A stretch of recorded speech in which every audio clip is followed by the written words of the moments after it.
അങ്ങനെ അത് ചെയ്ത് തെറ്റായി പോയി. അങ്ങനെയൊന്നും ചെയ്യാൻ പാടില്ലായിരുന്നു. ഒരു ഗ്രീസ് ട്രാപ്പ് പോലും വെക്കാത്ത അതൊന്നും ചെയ്യാൻ പാടില്ലായിരുന്നു. ഒന്നും ചെയ്യാൻ പാടില്ലായിരുന്നു. അങ്ങനെ ചെയ്യാതെ ഞാനൊരു സാധാരണ രീതിയിലുള്ള ഒരു റെസ്റ്റോറന്റ് തുടങ്ങിയിരുന്നെങ്കിൽ കിട്ടുന്നത് എന്താണെന്ന് വെച്ചാൽ ഏറ്റവും വില കുറഞ്ഞ് കിട്ടുന്ന ഇൻഗ്രീഡിയൻസ് എല്ലാം കൂടെ കലക്കി ഒരു സാധാരണ മാർക്കറ്റിൽ കിട്ടുന്ന അതേ വിലക്ക് കസ്റ്റമേഴ്സിന് കൊടുത്തിരുന്നെങ്കിൽ ആർക്കും അതിനെപ്പറ്റി ഒരു പരാതി ഉണ്ടാവില്ലായിരുന്നു. സഹോദര മൃണാളെ, നിങ്ങളുടെ ഈ ഹംഗ്രി മൃണാളിൽ നിങ്ങൾ എത്ര നല്ല ഫുഡ് കൊടുത്താലും ആള് കയറില്ല. കാരണം എന്താണെന്ന് വെച്ച് കഴിഞ്ഞാൽ ഇന്നത്തെ നാട്ടുകാർക്ക് നല്ല ബുദ്ധിയാണ്. ഇപ്പോഴുള്ള ആൾക്കാർക്ക് ബുദ്ധിയുണ്ട്. അവർ നല്ല ഭക്ഷണം മാത്രമല്ല നോക്കുന്നത്, പറ്റിക്കപ്പെടാതെ ഭക്ഷണം കഴിക്കണമെന്നും ആഗ്രഹമുണ്ട് അവർക്ക്. Hi guys, welcome back. അങ്ങനെ കുറച്ച് ദിവസത്തെ ഇടവേളയ്ക്ക് ശേഷം നമ്മളങ്ങനെ വീണ്ടും തിരിച്ചെത്തിരിക്കുകയാണ് സുഹൃത്തുക്കളെ. അപ്പോൾ നമ്മളിവിടെ സംസാരിക്കുന്നത് ഹംഗ്രി മൃണാളിനെ കുറിച്ചിട്ടാണ്. കഴിഞ്ഞ കുറച്ച് നാളുകളായിട്ട് ഹംഗ്രി മൃണാൾ റിലേറ്റഡ് ആയിട്ടുള്ള കുറേ ട്രോൾ വീഡിയോസും ഇങ്ങേറെ കുറച്ച് വീഡിയോസും കാര്യങ്ങളൊക്കെ നമ്മളിങ്ങനെ കാണുന്നുണ്ടായിരുന്നു. ഇത് ഓരോന്നും കാണുന്ന സമയത്തേക്ക് ലിറ്ററലി മറ്റേ കറക്റ്റ് പ്രാഞ്ചിയേട്ടൻ ഉണ്ടല്ലോ, ആ പ്രാഞ്ചിയേട്ടൻ വൈബായിരുന്നു മൃണാളിന്റെ ഇങ്ങേറെ ഓരോ വീഡിയോസ് കാണുമ്പോൾ നമുക്ക് ഫീൽ ചെയ്തിട്ടുണ്ടായിരുന്നു. കാര്യം ഇങ്ങേറെ മറ്റേ ഹംഗ്രി മൃണാൾ എന്ന് പറയുന്ന ഈ ഒരു സംരംഭം വലിയ ഒരു വിജയത്തിലോട്ടല്ല പോകുന്നത്, വലിയ കച്ചവടം കാര്യങ്ങളൊക്കെ കുറവാണ്. അപ്പൊ ആ രീതിയിൽ പോകുമ്പോഴത്തേക്കിന് പല രീതിയിൽ ഇങ്ങനെ ഈ ഒരു കച്ചവടം മാർക്കറ്റ് ചെയ്യാനെ കൊണ്ട് ശ്രമിച്ചിട്ടുണ്ടായിരുന്നു. അതിലൊരു മാർഗ്ഗമായിരുന്നു ചാരിറ്റി. ഈ ചാരിറ്റിയുടെ സംഭവം ഭയങ്കര കോമഡിയാണ്. നമ്മൾ ഈ ഞാനിവിടെ സൈഡിലോട്ടൊരു വീഡിയോ എടുക്കും. നമ്മൾ ഈ അവാർഡോ ട്രോഫി ഒക്കെ വാങ്ങാനിരിക്കുമ്പോൾ സ്റ്റേജിൽ കയറുമ്പോഴത്തേക്കിന് നേരെ ഇങ്ങനെ തിരിഞ്ഞ് നിന്നല്ലോ വാങ്ങുന്നത്. നേരെ ഫ്രണ്ടിൽ നിന്ന് ക്യാമറ ഫോട്ടോ എടുക്കാൻ ആരെങ്കിലും ഉണ്ടാകുമ്പോഴത്തേക്ക് നമ്മൾ ഇത് വാങ്ങിച്ചിട്ട് ട്രോഫി വാങ്ങിച്ചിട്ട് ഇങ്ങനെ നിൽക്കുമല്ലോ നമ്മൾ. അതുപോലെ തന്നെ ഇവിടെ ഫുഡ് കൊടുക്കാനെ കൊണ്ട് അങ്ങോട്ട് പോകുമ്പോഴത്തേക്കിന് ഇങ്ങനെ ഫുഡ് കൊടുത്തിട്ട് ഫേസ് ഇങ്ങോട്ടേക്ക് ക്യാമറയ്ക്ക് ഫേസ് കൊടുത്തിട്ടാണെങ്കിൽ എന്റെ ക്യാമറയിൽ കിട്ടുന്നുണ്ടല്ലോ അല്ലേ എന്നുള്ള രീതിയിലുള്ള സംഭവമായിരുന്നു ഇത് കണ്ടിട്ടുണ്ടായിരുന്നത്. പുള്ളി എന്നിട്ട് ഫ്രീ ആയിട്ട് ഫുഡ് കൊടുക്കുന്ന കാര്യം അങ്ങനെ കുറെ സംഭവങ്ങളൊക്കെ ചെയ്യുന്നുണ്ടായിരുന്നു. ആക്ച്വലി ഇങ്ങനെ ഫുഡൊക്കെ കൊടുക്കാൻ പോയതിനൊന്നും മോശമായിട്ട് പറയുന്നില്ല, അതൊക്കെ വളരെ നല്ല കാര്യം തന്നെയാണ്. അറ്റ്ലീസ്റ്റ് വീഡിയോയ്ക്ക് വേണ്ടിയിട്ടെങ്കിലും വ്യൂവർഷിപ്പിന് റീച്ചിന് വേണ്ടിയിട്ടെങ്കിലും ആൾക്കാർ ഇങ്ങനെ ചാരിറ്റി കാര്യങ്ങളൊക്കെ ചെയ്യുന്നതിന് ഞാൻ എപ്പോഴും എൻ്റെ ചെയ്യാറുള്ളൂ. അതൊക്കെ വളരെ നല്ല കാര്യം തന്നെയാണ്. കാര്യം അതിന് വേണ്ടിയിട്ടാണെങ്കിൽ മറ്റൊരാൾക്ക് ഒരു നേരത്തെ ഫുഡ് കിട്ടുന്നത് വളരെ നല്ല കാര്യം തന്നെ. അപ്പോൾ അത് കഴിഞ്ഞിട്ടാണ് കഴിഞ്ഞ ദിവസം ഇങ്ങനെ ലൈവിനകത്ത് വന്ന് കുറച്ച് കാര്യങ്ങൾ പറയുന്നത്. ഇയാൾ അതിനകത്ത് ഉടനീളം പറയുന്നുണ്ട് ഞാനൊരു മണ്ടനാന്ന്. എന്റെ പൊന്നേട്ടാ, നിങ്ങൾ ഇങ്ങനെ ഇടയ്ക്കിടയ്ക്ക് പറയേണ്ട ആവശ്യമില്ല, നമുക്കത് മനസ്സിലാവുന്നുണ്ട്. എന്താണെങ്കിലും പുള്ളിയുടെ ലൈവ് വീഡിയോക്കകത്തോട്ട് നമുക്ക് പോകാം സുഹൃത്തുക്കളെ. അപ്പം ഇങ്ങേറെ ഈ ഒരു സംരംഭം തുടങ്ങിയേക്കുന്നത് ഇങ്ങേരും വേറെ ആരുടെയൊക്കെയോ പാർട്ട്ണർഷിപ്പും അല്ലെങ്കിൽ ഇൻവെസ്റ്റേഴ്സ് വേറെ ആൾക്കാരൊക്കെ ഉണ്ട്. അവരുടെ മുന്നിൽ മൊത്തത്തിൽ അരി മൂഞ്ചി മണ്ണെണ്ണ മൂഞ്ചി നിൽക്കുന്ന ഒരു അവസ്ഥയിൽ എങ്ങനെയെങ്കിലുമൊക്കെ അവരെ സുഖിപ്പിക്കണം, ഈ കാണുന്ന ഓഡിയൻസിന്റെ അടുത്ത് ദാരിദ്ര്യവും പറയണം. എന്നാൽ ഇതിന്റെ ഇടയ്ക്ക് അവിടുത്തെ കുറച്ച് കുറച്ച് ഐറ്റംസ് ഉണ്ടല്ലോ, അതിന്റെ കുറച്ച് പ്രൊമോഷനും ചെയ്യണം.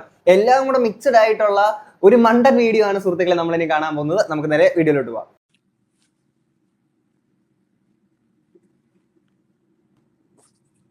ഇതെന്തോന്നടേ തുപ്പല് കേൾക്കുന്ന ക്യാമറയില്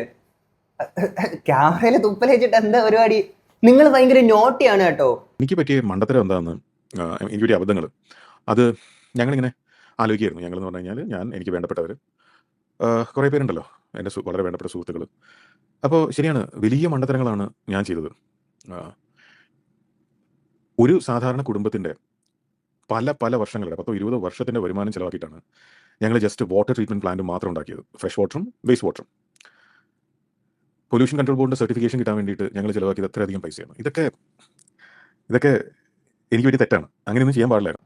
ഇങ്ങനെ പറയുന്ന പോലെ ഈ ഒരു കുടുംബത്തിന്റെ അല്ലെങ്കിൽ 10-20 വർഷത്തെ അധ്വാനം ഇത് അതൊക്കെ സമ്പാദ്യമൊക്കെയാണെന്നൊക്കെ പറയുമ്പോഴത്തേക്ക് ആക്ച്വലി ഇത് ഹംഗ്രി മൃണാൾ നിങ്ങളെ മാത്രമല്ല ഇത്തരത്തിലൊരു സംരംഭം തുടങ്ങാനെ കൊണ്ട് ഇത്രയും ഇൻവെസ്റ്റ് കാര്യങ്ങളൊക്കെ ചെയ്തിരിക്കുന്ന ഒരുപാട് ആൾക്കാർ ഓരോ സംരംഭം തുടങ്ങുന്നതിൽ അവരുടേതായിട്ടുള്ള കഷ്ടപ്പാടുകളുണ്ട്. അല്ലാതെ ജനിക്കുമ്പോഴേ സ്വർണ്ണക്കരണ്ടിയായിട്ട് ജനിച്ചു വരുന്ന ആൾക്കാരല്ല ഇതുപോലെ എല്ലാം തുടങ്ങുന്നത്.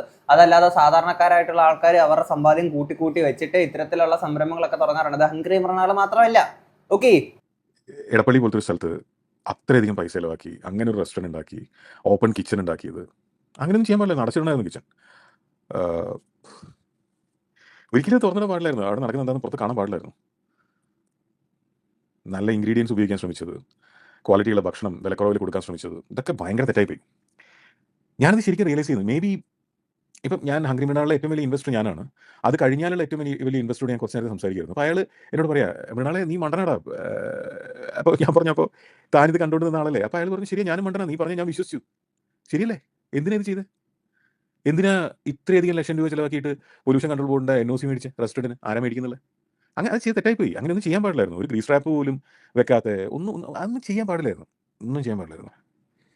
അങ്ങനെ ചെയ്യാതെ ഞാനൊരു സാധാരണ രീതിയിലുള്ള ഒരു റെസ്റ്റോറൻറ്റ് തുടങ്ങിയിരുന്നെങ്കിൽ കിട്ടുന്നത് എന്താണെന്ന് വെച്ചാൽ ഏറ്റവും വില കുറഞ്ഞ് കിട്ടുന്ന ഇൻഗ്രീഡിയൻസ് എല്ലാം കൂടെ കലക്കി ഒരു സാധാരണ മാർക്കറ്റിൽ കിട്ടുന്ന അതേ വിലക്ക് കസ്റ്റമേഴ്സിന് കൊടുത്തിരുന്നെങ്കിൽ ആർക്കും അതിനെപ്പറ്റി ഒരു പരാതി ഉണ്ടാവില്ല. അങ്ങനെയായിരുന്നു ഇങ്ങേരുടെ കച്ചവടം എപ്പോഴേ പൂട്ടിപ്പോയേനെ. കാര്യം എന്ന് വെച്ചാൽ ഇങ്ങനെ ഓൾറെഡി ഇങ്ങനെ ചെയ്തിട്ട് തന്നെ ഇങ്ങേരുടെ മറ്റേ ഗൂഗിൾ റിവ്യൂവിനകത്തോട്ട് കയറിയിട്ട് നിങ്ങൾ ഇതിന്റെ റേറ്റിംഗ് നോക്കുക. എല്ലാത്തിന്റെ റേറ്റിംഗ് നോക്കിയിട്ട് ഫസ്റ്റ് കിടക്കുന്ന ഇതിനകത്ത് 3 സ്റ്റാർ മാത്രമാണ് റേറ്റിംഗ് ഉള്ളത്. പിന്നെ ഹംഗ്രി മൃണാളിന്റെ അടുത്തതിന് 3.3 സ്റ്റാർ, അടുത്തതിന് 3.7, അത്രയൊക്കെ അവരുടെ റേറ്റിംഗ് കാര്യങ്ങളൊക്കെ വരുന്നുള്ളൂ. അപ്പൊ പിന്നെ നിങ്ങൾ ഈ പറഞ്ഞ പോലത്തുള്ള ബാക്കി സാധനങ്ങൾ ചെയ്ത് കഴിഞ്ഞാൽ റേറ്റിംഗ് ഏത് ലെവലിൽ പോകുന്നുള്ള നിങ്ങളൊന്ന് ആലോചിച്ച് നോക്കണം. ഇത് പറയുമ്പോഴേ ഇങ്ങനെ നേരത്തെ ഒരു ഇന്റർവ്യൂവിനകത്ത് പറഞ്ഞിരിക്കുന്ന ഒരു സാധനം ഉണ്ടായിരുന്നു, നമുക്ക് അതുകൂടെ കേൾക്കാം. ഓരോ സാധനവും പ്രീ പ്ലാൻഡ് ആണ്. പേരിന് ഇമ്പോർട്ടൻസ് ഇല്ല. പേരിനല്ല ഇമ്പോർട്ടൻസ്. ഒരു ഇമ്പോർട്ടൻസ് ഇല്ല പേരിന്. ഒന്നുകൂടെ അതെ, പേരിന് ഇമ്പോർട്ടൻസ് ഒന്നുമില്ല. നമ്മൾ കൊടുക്കുന്ന വർക്ക്, നമ്മൾ കൊടുക്കുന്ന പ്രൊഡക്റ്റ്, നമ്മുടെ ഒരു ഫുഡിൽ അത് കഴിച്ചിട്ട് ആൾക്കാർ സാറ്റിസ്ഫൈ ആണ്, അവരുടെ വയറ് നിറയുന്നതിനോടൊപ്പം അവരുടെ മനസ്സ് നിറയാൻ പറ്റണം, അതിലാണ് കാര്യം. അപ്പം നമ്മൾ അങ്ങനെ ഒരു കാര്യം ചെയ്തു കഴിഞ്ഞാൽ പിന്നീട് നമ്മൾ അത്രയും ആൾക്കാരെ സാറ്റിസ്ഫൈ ചെയ്തിരിക്കുന്ന ആ ഫുഡ് കാര്യങ്ങളെ കൊടുത്തതിന്റെ പേരിൽ പിന്നീട് നമ്മുടെ പേരിന് ആ ഒരു വില കാര്യങ്ങൾ കിട്ടും. അതങ്ങനെയാണല്ലോ അതിന്റെ പരിപാടികൾ. ഓരോ ബ്രാൻഡുകളും അങ്ങനെ തന്നെ ആയിരിക്കുമല്ലോ. ഇത് തന്നെയാണ് ഇങ്ങനത്തെ കാര്യത്തിലും പറ്റിയത്. നിങ്ങൾ കൊടുക്കുന്ന ഫുഡിന് അല്ലെങ്കിൽ ആ ഒരു പൈസയ്ക്ക് അനുസരിച്ചുള്ള അവർ അടയ്ക്കുന്ന പ്രൈസിനനുസരിച്ചുള്ള ക്വാണ്ടിറ്റി ഫുഡിനില്ല, അല്ലെങ്കിൽ ആ ഒരു ക്വാണ്ടിറ്റിക്ക് ഇത്രയും പൈസയാണോ തരേണ്ടുന്നത്, കൃത്യമായിട്ട് നിങ്ങളുടെ സ്റ്റാഫുകൾക്ക് ശമ്പളം കൊടുക്കാൻ വേണ്ടിയിട്ട് മാത്രമാണ് നിങ്ങൾ അങ്ങനെ കുറച്ച് സംഭവങ്ങൾ ചെയ്യുന്നുള്ള നിരന്തരം ആൾക്കാർ പറയുന്നുണ്ട്. അതൊക്കെ നമുക്ക് കേൾക്കാം. നിങ്ങളിപ്പോൾ 39 രൂപയ്ക്ക് ചോറ് കൊടുക്കുന്നു. ചോറും സാമ്പാറോ ഒഴിച്ചേറി എന്താണെന്ന് വെച്ചാൽ അത് കൂട്ട്, തോരൻ, അച്ചാറ്, പപ്പടം എല്ലാം അൺലിമിറ്റഡ് ആയിട്ട്, ചോറും കറികളും എല്ലാം അൺലിമിറ്റഡ് ആയിട്ടുള്ള മീൽസ് 39 രൂപയ്ക്ക് കൊടുക്കുന്നു. അപ്പം ഞാനിത്രേ ആലോചിച്ചുള്ളൂ, പൈസയ്ക്ക് ഭയങ്കര ബുദ്ധിമുട്ടുള്ളൊരു കാലമാണ്. അതിവിടെ കാനഡയിലായാലും അതെ, നാട്ടിലായാലും അതെ. ഈ വെള്ളപ്പൊക്കവും ഒക്കെ അതിൻ്റെ മോളിൽ കൂടിയിട്ടാണ്. അത് ഗതികെട്ടോ മുട്ടയടിച്ചപ്പോൾ കല്ലുമഴ എന്ന് പറയുന്ന പോലെയാണ് ഇതൊക്കെ വരുന്നത്. നാട്ടുകാർ ഒരു പൈസ ഇല്ലാതെ ഞാനടക്കം നിങ്ങളടക്കം ബുദ്ധിമുട്ടുന്ന ഒരു കാലഘട്ടമാണ്. ആ 39 രൂപയ്ക്ക് ചോറ് കൊടുക്കുന്നതിനെതിരെയുള്ള പ്രചരണമാണ് ഇപ്പോൾ നടന്നുകൊണ്ടിരിക്കുന്നത്. ശരിയാണ്, തെറ്റാണ്, ചെയ്യാൻ പാടില്ല. AC റെസ്റ്റോറൻറ്റിൽ, അതായത് ഒരാൾ പറഞ്ഞു എന്നാണ് എൻ്റെ ഒരു സുഹൃത്ത് പറഞ്ഞത്, നാട്ടിലെ ചെറിയ ഊണ് കടകളിൽ പോലും 80 രൂപ, 90 രൂപ, 70 രൂപയൊക്കെയാണ് ഊണിന് കൊച്ചിയിൽ. ഇനി ഇവനാരാ 39 കൊടുക്കുക? ഇവനെന്തിനാ ഇവൻ എന്തൊക്കെയോ തെറിയാണ് പിന്നെ ബാക്കി. ശരി, അതിന്റെ ഇടയിൽ കൂടെ ഒരു പ്രൊമോഷനോടെ നൈസായിട്ടൊക്കെ നടത്തി. അത് ഹംഗ്രി മൃണാളിന്റെ ഹോട്ടലിലെ റെസ്റ്റോറൻറ്റിൽ 39 രൂപയ്ക്ക് ഊണ് കൊടുക്കുന്നുണ്ട്. അതിന്റെ ഇടയിൽ കൂടെ ഞാനെന്തൊരു മണ്ടനാണ്, എന്റെ സ്ഥാപനത്തിൽ ഇങ്ങനെയൊക്കെയാണ് ആൾക്കാർ അതും ഇതൊക്കെ പറയാണ്. പിന്നെ 39 രൂപയ്ക്ക് ഞങ്ങളുടെ ഇവിടെ സ്ഥാപനത്തിൽ ഊണ് കൊടുക്കുന്നുണ്ട് കേട്ടോ, ഞാൻ എന്തൊരു മണ്ടനാണ് എന്ന് പറഞ്ഞാൽ അതിന്റെ ഇടയിൽ കൂടെ ഒക്കെ കയറ്റി. ഒരു ആവശ്യമില്ലാത്ത കാര്യത്തിന് അവിടെ 50 ലക്ഷം ചിലവാക്കുക, എന്നിട്ട് അതിന് വെള്ളം ഉണ്ടാക്കുക, വേസ്റ്റ് വാട്ടർ ട്രീറ്റ് ചെയ്യുക, മറ്റേ അത് ചെയ്യുക, ഇത് ചെയ്യുക, ഓപ്പൺ കിച്ചൺ ഉണ്ടാക്കുക, എന്നിട്ട് സ്റ്റാഫിന് താമസിക്കാൻ വേണ്ടിയിട്ട് അത്രയും നല്ല വീട് വാടക എടുക്കുക. എന്തിന്? കള്ള കടയാടി പറഞ്ഞ വർത്താനം കേട്ടില്ലേ? ഓക്കെ, ബാക്കിയുള്ള കാര്യങ്ങൾ ഓപ്പൺ കിച്ചൺ ഒക്കെ ഉണ്ടാക്കി ഒക്കെ ഒരു സംരംഭം നമ്മൾ തുടങ്ങിയിട്ട് അത് അത്രത്തോളം നമ്മൾ വിചാരിച്ച രീതിയിൽ ആവാണ്ടാവുമ്പോഴത്തേക്കിന് പലർക്കും തോന്നാം ഞാൻ എന്തിനാണ് ചെയ്തു, അങ്ങനെ ചെയ്യേണ്ട ആവശ്യം ഉണ്ടായിരുന്നില്ല എന്നൊക്കെ വിചാരിച്ചു. ഓക്കെ, നമുക്ക് മനസ്സിലായി. അതിന്റെ കൂട്ടത്തിൽ അവസാനം പറഞ്ഞ കേട്ടില്ലേ, അവിടുത്തെ സ്റ്റാഫുകൾക്ക് നല്ലൊരു സ്റ്റേ ചെയ്യാനൊക്കെ ഉള്ള സ്ഥലങ്ങളൊക്കെ അതൊക്കെ റെഡിയാക്കി കൊടുക്കുന്നു. അതിനകത്ത് എന്തിനാണ് നിങ്ങൾ ഇങ്ങനെ ചെയ്ത് തെറ്റണമെന്ന് നിങ്ങൾക്ക് തോന്നേണ്ട ആവശ്യം എന്താണ്? അപ്പൊ അതായത് പുല്ല് വിലയല്ലേ നിങ്ങളെ സ്റ്റാഫിന് കൊടുക്കുന്നത്? പുല്ല് വില. കാര്യം വെച്ചാൽ എത്രയോ സ്ഥാപനങ്ങളിൽ ഇത്തരത്തിൽ സ്റ്റാഫുകൾക്ക് താമസിക്കാനൊക്കെ ഉള്ള സ്റ്റേ കാര്യങ്ങളൊക്കെ പല സംരംഭങ്ങൾ അറേഞ്ച് ചെയ്യാറുണ്ട്. പല നല്ല രീതിയിലുള്ള കാര്യങ്ങൾ അറേഞ്ച് ചെയ്യുന്ന ആൾക്കാരുണ്ട്, എന്നാൽ അല്ലാത്ത രീതിയിൽ അറേഞ്ച് ചെയ്യുന്ന ആൾക്കാരുണ്ട്. അതവർക്ക് ചെയ്തു കൊടുത്തതിൽ ഇത്ര വലിയ ബുദ്ധിമുട്ട് തോന്നാൻ എന്താണ് നിങ്ങൾക്ക്? അവർക്കിപ്പം ആ സ്റ്റാഫുകൾ ഈ വീഡിയോ കാണുമ്പോഴത്തേക്കും ആലോചിക്കുമ്പോൾ എന്താണ്, നമ്മളിപ്പോൾ അയാളുടെ ഔദാര്യത്തിലാണ് കിടക്കുന്നത് എന്നുള്ളൊരു സംഭവം ഇല്ലേ എന്നുള്ള അങ്ങനെ ഒരു സാധനം അല്ലേ അടിക്കുന്നത്. ബാക്കിയൊക്കെ ഒരു സംരംഭകൻ അത് വിജയിക്കാണ്ടിരിക്കുമ്പോൾ ഉണ്ടാകുന്ന ഫ്രസ്ട്രേഷൻ ആണെങ്കിലും മനസ്സിലാക്കും. പക്ഷെ ഇതെന്തുവാ, സ്റ്റാഫുകൾക്ക് പുല്ല് വിലയല്ലേ കൊടുക്കുന്നത്? അതിനുശേഷം ഉള്ള പ്രചരണങ്ങളെ പറ്റി നിങ്ങൾ കേട്ട് കഴിഞ്ഞാണല്ലോ. നിങ്ങൾ കൊച്ചിയിലാണെങ്കിൽ നിങ്ങൾ ഇപ്പോൾ കേട്ടിട്ടുണ്ടായിരിക്കും. അതുപോലെ ഓണസദ്യ 189 രൂപയ്ക്ക് ആണ് ഞങ്ങൾ ബുക്കിംഗ് എടുത്ത് തുടങ്ങിയത്. എൻ്റെ അമ്മോ, അതിനെക്കുറിച്ചൊക്കെ ഉള്ള പ്രശ്നങ്ങൾ പലരുടെയും ഗൈസ്, ഞാൻ ഓപ്പൺ കിച്ചൺ ചെയ്യേണ്ട ആവശ്യം ഉണ്ടായിരുന്നില്ല. സ്റ്റാഫുകൾക്ക് അത് എന്തിനു ഞാൻ ചെയ്യേണ്ട ആവശ്യമില്ല. പിന്നെ 159 രൂപയ്ക്ക് ഞങ്ങൾ അവിടെ ഓണസദ്യ കൊടുക്കുന്നുണ്ട് കേട്ടോ. എന്തിനാ ആൾക്കാർ എന്തൊക്കെയാ പറയുന്നത് എന്നെ പറ്റി? പിന്നെ 159 രൂപയ്ക്ക് ഓണസദ്യ കൊടുക്കുന്നുണ്ട് കേട്ടോ. അതിന്റെ ഇടയിൽ കൂടെ പ്രൊമോഷൻ. ഞങ്ങളുടെ ഓപ്പൺ കിച്ചൺ ഗ്ലാസ് ഇട്ടുകൊണ്ട് മാത്രം ഞങ്ങളുടെ ഇലക്ട്രിസിറ്റി ബില്ല് 20-30% കൂടുതലാണ്. കഴിഞ്ഞ മാസം കൊടുത്ത ഇലക്ട്രിസിറ്റി ബില്ല് 2,40,000 ചില്ലറ, എന്തോ 2.5 ലക്ഷം രൂപ എങ്ങനെയാണ് ഒറ്റ റെസ്റ്റോറൻറ്റിൽ. എന്തിന്? അവിടെ കട്ട വെച്ച് ചുമര് കെട്ടിയിട്ട് പെയിന്റ് അടിച്ചാൽ പോലെ. ഈ ഗ്ലാസ് ഇടുന്ന പൈസ ആവില്ല. മാസം ഇങ്ങനെ ഇത്രയധികം ഇലക്ട്രിസിറ്റി ബില്ലും കൊടുക്കണ്ട. ആരാ ചോദിക്കുക ഈ കിച്ചനകത്ത് എന്താ നടക്കുന്നത്? ആരാ ചോദിക്കുക? ആരെങ്കിലും ചോദിക്കുമോ? ഞാനെന്തിനാ ഈ മറ്റേ ഗ്ലാസ് ഇട്ട് അവിടെ അതിൻ്റെ ഉള്ളിൽ നടക്കുന്ന മുഴുവൻ ആൾക്കാരെല്ലാം കാണുന്നത്? ഞാനെന്തിനാ വാശി? അതാ എനിക്ക് മനസ്സിലാവാത്ത. ഒരു ഓപ്പൺ കിച്ചൺ ഗ്ലാസ് ഇട്ടൊക്കെ ചെയ്തു എന്ന് പറഞ്ഞുകൊണ്ട് കറണ്ട് ബിൽ അങ്ങനെ കൂടും. അതിനെപ്പറ്റി എനിക്ക് വലിയ പിടുത്തമില്ല കേട്ടോ. എന്തിനും എന്നെ പറ്റി ആലോചിക്കുമ്പോൾ എനിക്ക് ചിരിയും വരുന്നുണ്ട്, കരച്ചിലും വരുന്നുണ്ട് എന്ന് പറയുന്ന അവസ്ഥയാണ്. നിങ്ങളെ പറ്റി ആലോചിക്കുമ്പോൾ എനിക്ക് കരച്ചിൽ വരുന്നില്ല, മുട്ടൻ ചിരി മാത്രമേ വരുന്നുള്ളൂ എൻ്റെ പൊന്നു ബ്രോ. ആയിരക്കണക്കിന് പേരൊക്കെയാണ് കൂട്ടം കൂടി ഇതിനെപ്പറ്റി കുറ്റം പറഞ്ഞുകൊണ്ട് വീഡിയോ ചെയ്യുന്നത്. അത് ഞാൻ ഈ റെസ്റ്റോറൻറ്റ് തുടങ്ങുന്നതിന് മുമ്പ് ഈ പ്രശ്നമൊന്നും ആർക്കും ഇല്ലായിരുന്നു, ഇല്ലല്ലേ? ശരിയല്ലേ? നിങ്ങൾ കണ്ടിട്ടുണ്ടെന്നെങ്കിൽ എന്റെ പൊന്നുപടി, റെസ്റ്റോറന്റ് തുടങ്ങുന്നതിന് മുന്നേ ആർക്കെങ്കിലും വന്ന് ഇതിനകത്ത് എന്തെങ്കിലും പറയാൻ പറ്റുമോ? നല്ലതാണെങ്കിലും മോശമാണെങ്കിലും ആൾക്കാർക്ക് പറയാൻ പറ്റുമോ? ഗൈസ്, നാളുകളിൽ മൃണു ആണെങ്കിൽ ഒരു റെസ്റ്റോറന്റ് തുടങ്ങും, അപ്പൊ ഇതിനെപ്പറ്റി ഞാൻ ഇന്നേ അഭിപ്രായം പറയുകയാണ് എന്ന് പറയാൻ ചെയ്യാൻ പറ്റുമോ? തുടങ്ങിയാലല്ലേ ആൾക്കാർക്ക് എന്തെങ്കിലുമൊക്കെ പറയാൻ പറ്റുള്ളൂ. നിങ്ങൾ എന്തോ ഒരുമാതിരി മണ്ടന്മാരുടെ പോലെ എന്ന് പറയുന്നില്ല, മണ്ടനാണല്ലോ. ഭക്ഷണം എന്തെങ്കിലുമൊക്കെ എവിടെന്നെങ്കിലൊക്കെ വാങ്ങിച്ചിട്ട് കലക്കി നാട്ടുകാർക്ക് കൊടുത്തിട്ട് പൈസ മേടിച്ച് പെട്ടിയിലിടാൻ പറ്റുന്ന എന്തൊക്കെ വഴികൾ എനിക്ക് തന്നെ, ഞാൻ തന്നെ നേരിട്ട് പല സ്ഥലങ്ങളിൽ കണ്ടിട്ടുള്ള എന്തൊക്കെ വഴികളുണ്ട്. ആദ്യം ചെയ്ത് ആ പൈസ എടുത്ത് സമാധാനമായിട്ട് ഞാനായാലും ഇൻവെസ്റ്റ് ചെയ്തവരായാലും എല്ലാവർക്കും സുഖമായിട്ടിരിക്കുകയായിരുന്നു. അതായത് നിങ്ങൾ എന്താ പറഞ്ഞിരുന്നത്, ബാക്കിയുള്ള ഹോട്ടലിലെല്ലാം ഉഡാപ്ലിക്കേഷൻ ആണ്, നിങ്ങളുടെ ഇത് മാത്രമാണ് നല്ലത്, നന്മയുടെ പാതയിലൂടെ സഞ്ചരിച്ചേക്കുന്ന ആള് എന്നുള്ള രീതിയിലാണ് നിങ്ങൾ ഉദ്ദേശിക്കുന്നത്. അപ്പൊ നിങ്ങൾ അവിടുന്ന് ഇവിടെ നിന്നൊക്കെ വാങ്ങിച്ചിട്ട് വിൽക്കാനായിരുന്നെങ്കിൽ നല്ല ലാഭം ഉണ്ടാക്കാൻ പറ്റുമെന്ന് പറയുമ്പോഴത്തേക്കിന് ഒരു മോശം സാധനം എവിടുന്നേലും വാങ്ങിച്ച് നിങ്ങൾ വിറ്റ് കഴിഞ്ഞാൽ ചിലപ്പോൾ അത് അത്രത്തോളം സക്സസ് ആവാൻ പറ്റുന്ന തരത്തിൽ ആൾക്കാർ പിന്നെ വന്ന് കുറ്റം പറയാം, അത് നിങ്ങളുടെ പേരിലായിരിക്കും. കാര്യം നിങ്ങളല്ലേ വേറെ ഇടത്തുനിന്ന് വാങ്ങിച്ചിട്ട് നിങ്ങൾ വിൽക്കുന്നത്. അതായത് വേറെ സ്ഥാപനങ്ങളിൽ നല്ല സാധനങ്ങൾ വിൽക്കുന്നുണ്ട് എന്നുള്ളതാണോ നിങ്ങൾ ഉദ്ദേശിക്കുന്നത്? നിങ്ങൾക്ക് അത്രയും പറ്റുന്നില്ല അതാണോ? എനിക്ക് മനസ്സിലാവണില്ല. ആണ് ആ ഫോൺ വെച്ചത്. അയാൾ എന്നോട് ചോദിച്ചത് ശരിയല്ലേ? ഹംഗ്രി മൃണാളിൻ്റെ പകുതിയിൽ കൂടുതൽ ഓൺ ചെയ്യുന്നത് ഞാനും അയാളും മാത്രമാണ്. ഞാനും അയാളും കൂടിയിട്ടാണ്. ബാക്കി പകുതിയാണ് വേറെ ഞങ്ങളുടെ അങ്ങനെയുള്ള ഇത് തുടങ്ങിയ സമയത്ത് ഞങ്ങൾ അന്വേഷിച്ച് വന്ന് ബാക്കിയുള്ളവർ ഓൺ ചെയ്യുന്നത്. എല്ലാവരോടും ഞാൻ ചെയ്ത തെറ്റാണ്. ഇങ്ങനെയൊന്നും ചെയ്യേണ്ട കാര്യമില്ലായിരുന്നു, ചെയ്യാൻ പാടില്ലായിരുന്നു. എന്തിനാ അത്രയധികം പൈസ വേസ്റ്റാക്കി? എന്തിനാ ഇപ്പോഴും പൈസ വേസ്റ്റ് ആയിക്കൊണ്ടിരിക്കുന്നത്? വിശക്കുന്നവർക്ക് ഭക്ഷണം കൊടുക്കുക, എന്തിന്? ചെയ്യാൻ പാടില്ല. അയ്യോ, ഇതൊന്നും ചെയ്യാനേ പാടില്ല. സംഭവം ഇൻവെസ്റ്റേഴ്സ് ആയിട്ടുള്ള ആൾക്കാർ നോക്കുമ്പോഴത്തേക്കിന് പൈസനകത്ത് ഇട്ടും പോയി, ഈ പൊട്ടൻ ഇത് എന്തു പോയി കാണിക്കുന്നതെന്ന് വിചാരിച്ച ആൾക്കാരാണെങ്കിൽ അവരുടെ പൈസ പോയല്ലോ എന്ന് വിചാരിച്ച് അവരിങ്ങനെ ഇരിക്കുക. അതിൻ്റെ ഇടയ്ക്ക് ഇവിടെ അതെ അങ്ങനെയല്ല കേട്ടോ, ഞാൻ നന്മയുടെ പാതയിൽ സഞ്ചരിക്കാൻ ശ്രമിച്ചു, ഒരു പുതിയൊരു ഇന്ത്യയെ വാർത്തെടുക്കാൻ വേണ്ടിയിട്ട് ഞാൻ ശ്രമിച്ചായിരുന്നു. പക്ഷേ കഴിവില്ലാത്തവരെ സമൂഹം അംഗീകരിക്കില്ല സുഹൃത്തുക്കൾ എന്നതുകൊണ്ട് ഒരൊറ്റ കാരണത്തോണ്ട് അതുകൊണ്ടാണ് കേട്ടോ ഇൻവെസ്റ്റേഴ്സ് ഇങ്ങനെ പറ്റിപ്പോയത്. അതിൻ്റെ ഇടയിൽ കൂടെ ഇൻവെസ്റ്റേഴ്സിനെ ഒന്ന് പറഞ്ഞൊന്ന് ഒരു മുൻകൂർ ജാമ്യം എടുക്കണമല്ലോ, അതിന് വേണ്ടിയിട്ടാണ്. ഞങ്ങളിപ്പോൾ ഒരു 1-2 മാസമായിട്ട് ഗ്ലാസ് ജാറുകളിലാണ് ഡെലിവറിയും ടേക്ക് അവേയും ഫുഡ് പാക്ക് ചെയ്യുന്നത്. അപ്പോൾ കുറച്ച് വലിയൊരു ഗ്ലാസ് ജാറിന് 10-40 ചില്ലറ രൂപ വിലയുണ്ട്. അതിന് GST അതിൻ്റെ മുകളിൽ, അത് GST 18% എങ്ങനെയാണ് glass jar. So may be 50 രൂപയുടെ മേലെ വരുമായിരിക്കും. ഏറ്റവും ചെറിയ ഗ്ലാസ് ജാറിന് പോലും 15-20 രൂപ വിലയുണ്ട്. ഈക്കോ ഫ്രണ്ട്ലി ആക്കാൻ നടക്കുക. മറ്റേ ഐ മീൻ എന്തൊരു പൊട്ടനല്ലേ. സംശയം ഉണ്ടോ കാര്യത്തില്? എന്ത് പൊട്ടനാതാൻ ഇത്രയും സംരംഭത്തില് ഇങ്ങനെ റെസ്റ്റോറന്റിൽ അധികം കച്ചവടം കാര്യങ്ങളൊന്നും നടക്കുന്നില്ല, അതിന്റെ ഇടയിൽ കൂടി ഇത്രയും വിലയുള്ള ഗ്ലാസ് ജാറുകൾ വെച്ചുകൊണ്ട് ആണ് ഇയാള് സഹായം കൊടുക്കുന്നത്. നഷ്ടത്തിൽ പൊക്കോട്ടിരിക്കുമ്പോ പിന്നെ നിങ്ങൾ ഇങ്ങനെ സാധനങ്ങളൊക്കെ കൊടുക്കാനെ കൊണ്ട് താൻ ആരുവാ? എനിക്ക് മനസ്സിലാവുന്നില്ല. ഇയാൾ തന്നെ പറയുന്നു കച്ചവടമൊക്കെ നഷ്ടത്തിലാണെന്ന്, പക്ഷെ അപ്പോഴും ഈ നഷ്ടത്തിലൂടെ പോകുന്ന സമയത്തും ഞങ്ങൾ ഗ്ലാസ് ജാറുകളിലായിരുന്നു സാധനങ്ങൾ കൊടുത്തെന്ന് പറയുമ്പോൾ ഇൻവെസ്റ്റേഴ്സ് പിന്നെ തന്നെ തെറി വിളിക്കാണ്ടിരിക്കുവോ? തെറി വിളിച്ചോന്ന് എനിക്ക് അറിയത്തില്ല. എന്താണെങ്കിൽ വിളിക്കുന്നതിന് മുന്നേ നിങ്ങൾ ഒരു മുൻകൂർ ജാമ്യം എടുക്കുകയാണ്. പക്ഷെ ഒന്നും ശരിയാണ്, നിങ്ങളൊരു പൊട്ടനാ. സംശയം ഉണ്ടോ കാര്യത്തില്? ഞാനൊരു ഫുഡ് റിവ്യൂ ചെയ്യുന്ന ആളായതുകൊണ്ടോ, അല്ലെങ്കിൽ ഞാൻ പണ്ട് എന്തെങ്കിലും വീഡിയോസ് ചെയ്തിട്ടുള്ളതുകൊണ്ടോ, ഏതെങ്കിലും റെസ്റ്റോറൻറ്റിനെ ക്രിറ്റിസൈസ് ചെയ്തതുകൊണ്ടോ ആർക്കും എന്നോട് ഒരു പ്രശ്നം ഉണ്ടായിട്ടില്ല എന്നുള്ള എനിക്ക് ഉറപ്പാണ്. കാരണം അങ്ങനെ പ്രശ്നം ഉണ്ടായിരുന്നെങ്കിൽ അന്നല്ലേ അതിനെതിരെ പറയേണ്ടത്.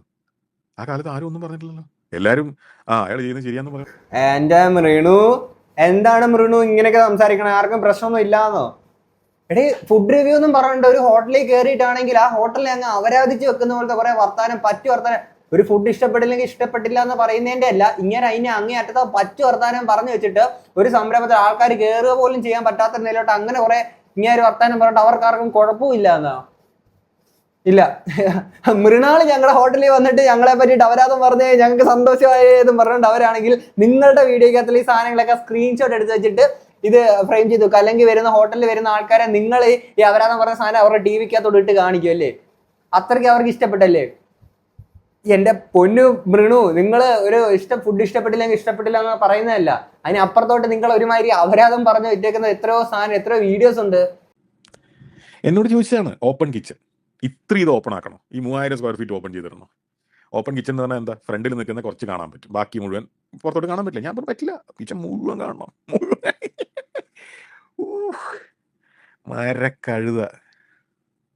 മരക്കഴുത എന്ന് പറഞ്ഞാൽ ചിലപ്പോൾ കഴുത എനിക്കിതിരെ കേസ് കൊടുക്കും. കാരണം കഴുത ഇത്രയും മടത്തരം കാണിക്കില്ല.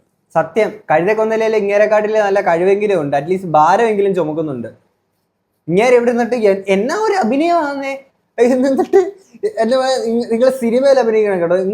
നിങ്ങൾ ബിഗ് ബോസിൽ പോകണം. എനിക്കതാ പറയുള്ളൂ, നിങ്ങൾ ബിഗ് ബോസിൽ പോയി കഴിഞ്ഞാൽ റേറ്റിംഗ് കുതിച്ചുയരും, അത്രേ ഉള്ളൂ. ഇനി ഇത് പറയുമ്പോൾ ഇങ്ങേറെ നേരത്തെ ഇതിനു മുന്നേ കുറച്ച് ഈ പറയുന്ന പ്രൊമോഷണൽ എസ്തെറ്റിക് ആയിട്ട് ഉപയോഗിച്ചിരിക്കുന്ന ചാരിറ്റി അല്ലാതെ വേറെ ഒരു സാധനങ്ങൾ ഉണ്ടായിരുന്നു. നമുക്ക് അതുകൂടെ ഒന്ന് കാണാം. നിങ്ങൾ ഭക്ഷണം കഴിച്ചിട്ട് നിങ്ങൾക്ക് ഭക്ഷണം ഇഷ്ടപ്പെട്ടില്ലെങ്കിൽ നിങ്ങൾ അതിന് പണം തരണ്ട. ഞങ്ങൾക്ക് 3 റെസ്റ്റോറന്റ് ഉള്ളത് വൈറ്റില ജംഗ്ഷൻ, കച്ചേരിപ്പടി ഹൈക്കോടിന്റെ അവിടെ, എടപ്പള്ളി ലുലുവിന്റെ അടുത്ത്. എവിടെ വേണമെങ്കിൽ നിങ്ങൾക്ക് വരാം. നിങ്ങൾക്ക് വേണ്ട ഭക്ഷണം കഴിക്കാം. നിങ്ങൾക്ക് ഇഷ്ടപ്പെട്ടില്ല എന്ന് വെച്ചോ ആ ബില്ലിന്റെ പുറകിൽ നിങ്ങൾക്ക് നിങ്ങളുടെ പേരും മൊബൈൽ നമ്പർ എഴുതി കൊടുക്കാം. അവിടെ കൊടുത്താൽ മതി, പണം വേണ്ട. എനിക്ക് നിങ്ങളെ വിളിച്ച് ചോദിക്കാറ് നിങ്ങൾക്ക് ബുദ്ധിമുട്ടാവില്ലേ, എന്ത് പറ്റി, എന്താ കാര്യമൊന്നും. അതിന് ഞാൻ പേര് നമ്പർ കിട്ടും. അല്ലാണ്ട് അത് പണം തരാതിരിക്കാൻ ഒരു കണ്ടീഷനൊന്നുമല്ല. അതെന്തായാലും നമ്മൾ തിരിച്ചു തരും. നിങ്ങൾക്ക് ഇഷ്ടപ്പെട്ടില്ലെങ്കിൽ, നിങ്ങൾക്ക് ഞങ്ങൾ ഇഷ്ടപ്പെട്ടില്ലെങ്കിൽ വിൽ ഗിവ് ബാക്ക്. അത്ര ആത്മവിശ്വാസം ഞാൻ. അത്രയ്ക്ക് കോൺഫിഡൻസ് ആയിരുന്നു നമ്മുടെ മൃണുവിന്. പക്ഷേ എനിക്ക് തോന്നുന്നു അവിടെ കയറി ഫുഡ് കഴിച്ചിട്ട് ഈ പറയുന്ന അവർ കൊടുക്കുന്ന പൈസക്ക് അനുസരിച്ചുള്ള ക്വാണ്ടിറ്റി ഒന്നും ഇല്ലാന്നോ അങ്ങനെയൊക്കെ കാര്യങ്ങളൊക്കെ പറഞ്ഞിട്ട് എനിക്ക് തോന്നുന്നു ചിലപ്പോൾ ആൾക്കാർ പൈസ ഒന്നും കൊടുക്കാതെ എല്ലാണോ അങ്ങനെ പോയി. അതാണോ നിങ്ങളുടെ കച്ചവടത്തിന് പറ്റിയതാണോ എനിക്കറിയത്തില്ല. കാര്യം നിങ്ങളുടെ അവിടുന്ന് ഫുഡ് കഴിച്ചിട്ട് വേറെ ആൾ വന്ന് പറയുന്ന കാര്യം നമുക്കൊന്ന് കേൾക്കാം. സഹോദര മൃണാളെ, നിങ്ങളുടെ ഈ ഹംഗ്രി മൃണാളിൽ നിങ്ങൾ എത്ര നല്ല ഫുഡ് കൊടുത്താലും ആൾ കയറില്ല. കാരണം എന്താണെന്ന് വെച്ച് കഴിഞ്ഞാൽ ഇന്നത്തെ നാട്ടുകാർക്ക് നല്ല ബുദ്ധിയാണ്. ഇപ്പോഴുള്ള ആൾക്കാർക്ക് ബുദ്ധിയുണ്ട്. അവർ നല്ല ഭക്ഷണം മാത്രമല്ല നോക്കുന്നത്, പറ്റിക്കപ്പെടാതെ ഭക്ഷണം കഴിക്കണമെന്നും ആഗ്രഹമുണ്ട് അവർക്ക്. അപ്പോൾ നിങ്ങളുടെ ഹോട്ടലിൽ നിന്ന് ഞാൻ എപ്പോൾ കഴിച്ചിട്ടുണ്ടോ എനിക്കപ്പോൾ സംഭവം ഫുഡ് ഒരു പരിധിവരെ ഓക്കെയാണ്. പക്ഷേ ക്വാണ്ടിറ്റി വൈസ് അല്ലെങ്കിൽ അളവ് വളരെ കുറവാണ്. അതിൽ ഞാൻ പറ്റിക്കപ്പെടുകയാണെന്ന് ഓരോ തവണ ഭക്ഷണം കഴിക്കുമ്പോഴും എനിക്ക് തോന്നാറുണ്ട്. അതുകൊണ്ടാണ് നിങ്ങളുടെ അവിടുത്തെ കസ്റ്റമേഴ്സിൻ്റെ എണ്ണം കുറയാൻ കാരണം. ഞാൻ ഈ കഴിഞ്ഞ ദിവസം വന്നിട്ടുണ്ടായിരുന്നു, വളരെ കുറവാണ് നിങ്ങളുടെ സെയിൽ എന്ന് എനിക്ക് മനസ്സിലായി. അപ്പോൾ നിങ്ങൾ ഈ ഉടായ്പ് സ്ട്രാറ്റജികൾ, മൃണാളിനോടാണ് നിങ്ങൾ ഈ ഉടായ്പ് സ്ട്രാറ്റജികളൊക്കെ ഒഴിവാക്കിയിട്ട് ഓപ്പണായിട്ട് കാര്യങ്ങൾ പറയാം. ഒരു റീസണബിൾ ആയിട്ടുള്ള കോസ്റ്റ് അല്ലെങ്കിൽ റീസണബിൾ ആയിട്ടുള്ള ക്വാണ്ടിറ്റി നിങ്ങൾ കൊടുക്കുക. ഓപ്പണായിട്ട് കാര്യം പറയാം. കസ്റ്റമേഴ്സ് കുറവാണ്, സാധനങ്ങൾ ബാക്കി വരുന്നുണ്ട് എന്നുള്ളത് പറയുക. അല്ലാതെ ആ സത്യത്തെ മറച്ചുകൊണ്ട് നിങ്ങളെ ഈഗോ കാണിച്ചുകൊണ്ടോ അല്ലെങ്കിൽ നിങ്ങളൊരു ഷോ ഓഫ് കാണിച്ചതുകൊണ്ടോ നിങ്ങളുടെ ഹോട്ടലിലേക്ക് ആരും വരാൻ പോകുന്നില്ല. ഓപ്പണായിട്ട് കാര്യങ്ങൾ പറയാം. നിങ്ങളെല്ലാവരും സപ്പോർട്ട് ചെയ്യും. പിന്നെ നിങ്ങളുടെ ഈ ഉയർന്ന ചിന്താഗതി വെച്ചിട്ട് ഏറ്റവും ബെസ്റ്റ് പരിപാടി എന്തായിരുന്നു എന്ന് വെച്ചാൽ ഈ കൗണ്ടർ ഉണ്ടല്ലോ, ഈ ഫുഡിൻ്റെ കൗണ്ടർ. ഈ റെസ്റ്റോറൻറ്റ് ഓപ്പൺ ചെയ്യാതെ ഏറ്റവും ബെസ്റ്റ് പരിപാടി നിങ്ങൾ ചെയ്യേണ്ടിയിരുന്നത് ഫുഡ് കൗണ്ടർ, പാർസൽ കൗണ്ടർ, ഇങ്ങനെയുള്ള സംഭവങ്ങൾ ചെറിയ രീതിയിൽ തുടങ്ങേണ്ടതായിരുന്നു നിങ്ങൾക്ക് നല്ലത്. കാരണം നിങ്ങളുടെ ഉയർന്ന ചിന്താഗതിക്ക് അതാണ് ഏറ്റവും ബെസ്റ്റ് പരിപാടി. റേറ്റ് കുറവിൽ നിങ്ങൾ ഉദ്ദേശിച്ച നല്ല ഭക്ഷണം എല്ലാവരെയും തീറ്റിക്കാം. പക്ഷേ ഇങ്ങനെയുള്ളൊരു ഫെസിലിറ്റി പണിതിട്ടിട്ട് നമുക്ക് കറക്റ്റായിട്ട് മനസ്സിലാകും നമ്മൾ കൊടുക്കുന്ന പൈസ ഭക്ഷണത്തിന്റെ പൈസ അല്ല എന്നുള്ളത് നമുക്ക് അവിടെ കയറി ബില്ല് കൊടുക്കുമ്പോൾ തന്നെ മനസ്സിലാകും. ഭക്ഷണം കഴിച്ചിറങ്ങുമ്പോൾ തന്നെ മനസ്സിലാകും. അവിടെയുള്ള അങ്ങോട്ടും ഇങ്ങോട്ടും നടക്കുന്ന ആൾക്കാരെ തീറ്റിപ്പോറ്റാനും അല്ലെങ്കിൽ അവർക്ക് ശമ്പളം കൊടുക്കാനും ഈ പറഞ്ഞ ഫെസിലിറ്റിയുടെ പൈസയും ഇതൊക്കെയാണ് നമ്മൾ പേ ചെയ്യുന്നത്, അല്ലാതെ ഭക്ഷണത്തിന്റെ പൈസയല്ല. അവിടുത്തെ കസ്റ്റമേഴ്സ് പറയുന്ന കാര്യമാണ്, നിങ്ങൾ തന്നെ പറയുന്നു. അതുകൊണ്ട് കസ്റ്റമേഴ്സ് വന്നിട്ട് പബ്ലിക്കായിട്ട് പറഞ്ഞിരിക്കുന്ന കാര്യമായി. പുള്ളി ഇതിനകത്തൊരു ഐഡിയയും പറയുന്നുണ്ട് നിങ്ങൾക്ക് എങ്ങനെയൊക്കെ ചെയ്യാമായിരുന്നുള്ളത്. ഈ ഉയർന്ന ചിന്താഗതി മൂഞ്ചിയ ജീവിതമായിട്ട് നടക്കുന്ന ആ ഒരു പരിപാടികൾ നിങ്ങൾക്ക് പറ്റിപ്പോകുന്ന നിങ്ങളുടെ ഭാഗത്ത് നിന്നേക്കുന്ന കുറെ പാളിച്ചകൾ കാര്യങ്ങളൊക്കെ ഉണ്ട്. എന്നിട്ട് വരുന്ന ഞാനൊരു മണ്ടനാണ്, ഇൻവെസ്റ്റേഴ്സിന്റെ പേരിൽ പറയാം, ഞാൻ നന്മയുടെ പാതയിലൂടെ സഞ്ചരിക്കാനെ കൊണ്ട് പട്ടിണിയില്ലാത്തൊരു ഇന്ത്യയാണ് ഞാൻ സ്വപ്നം കണ്ടത്. പക്ഷെ നാട്ടുകാർ കഴിവില്ലാത്തവനെ അംഗീകരിച്ചില്ല ഇൻവെസ്റ്റേഴ്സ് എന്ന് പറയുന്ന പോലത്തെ ഒരു പരിപാടിയാണ് നിങ്ങളുടെ ഒരു വീഡിയോ കണ്ടപ്പോൾ. അതിന്റെ ഇടയിൽ കൂടെ ഞങ്ങളുടെ അവിടെ 39 രൂപയ്ക്ക് ഊണുണ്ട്, 159 രൂപയ്ക്ക് ഓണത്തിന് സദ്യ കൊടുക്കുന്നുണ്ട്.